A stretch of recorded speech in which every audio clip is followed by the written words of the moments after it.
শুরুর দিন থেকে নানা বিতর্কের মুখে গণ আন্দোলনে নেতৃত্ব দেয়া তরুণদের দল জাতীয় নাগরিক পার্টি কমিটি ঘোষণা থেকে শুরু করে অর্থের উৎস নিয়ে প্রশ্ন উঠেছে। সবশেষ যোগ হয়েছে শীর্ষ নেতৃত্বে মতবিরোধের বিষয়। সাধারণ মানুষ বলছেন এতে দিন দিন আস্থা হারাচ্ছে এনসিপি। বিশেষজ্ঞরা বলছেন তরুণ নেতাদের আরও দায়িত্বশীল হতে হবে আচার আচরণে। গণ অভ্যুত্থানে ক্ষমতার পট পরিবর্তনে নতুন রাজনৈতিক বন্দোবস্ত প্রতিষ্ঠায় আত্মপ্রকাশ ঘটে এনসিপির। তবে শুরু থেকেই যেন বিতর্ক পিছু ছাড়ছে না নতুন এ দলটির। পদ পদবি থেকে শুরু করে অর্থের যোগান, কিংস পার্টির খেতাব কিংবা মব জাস্টিসের মতো কর্মকাণ্ডে কয়েক দফায় সমালোচিত হয়েছে নতুন এ দল। নতুন করে দলটি আবারও আলোচনায় আসে শীর্ষ নেতৃত্বের মতবিরোধের ঘটনায়।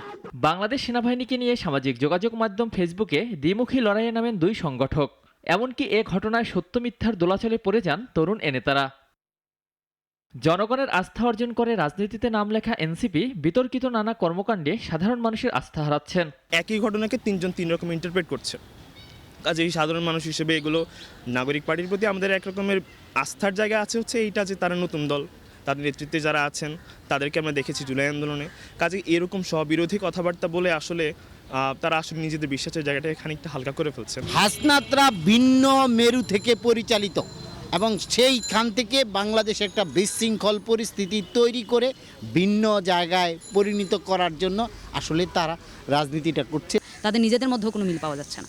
তাহলে তাদের যে কর্তব্যটা ছিল ওটা কিন্তু হয়নি। তাহলে জনতা যেদিকে আসলে দেশটাকে দেখতে চাচ্ছিল, একটা বৈষম্যহীন রাষ্ট্র প্রতিষ্ঠার জন্য আমাদের যে জুলাই গণঅভ্যুত্থান, সেটার কিন্তু এখন আসলে বাস্তবায়ন কোন দিকে যাচ্ছে আমরা আসলে দেখতে পাচ্ছি না। জনগণ কোনো কিছু কোনো প্রতিফলন দেখতে পাচ্ছে না। তরুণ হিসাবে একটা দেশ চালানোকে আমি মনে করি না খুব একটা সঠিক হবে, কারণ তারা রাজনীতি খুব একটা কিছু বুঝে বলে আমার মনে হচ্ছে না। তবে রাজনৈতিক দল হিসেবে সফল এবং ভোটের মাঠে জনপ্রিয় হতে হলে দলটির নেতাদের আরও দায়িত্বশীল হতে হবে।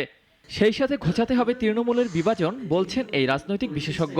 হাসনাত যেভাবে কথাগুলো বলে ফেলছে এভাবে তো তার বলাই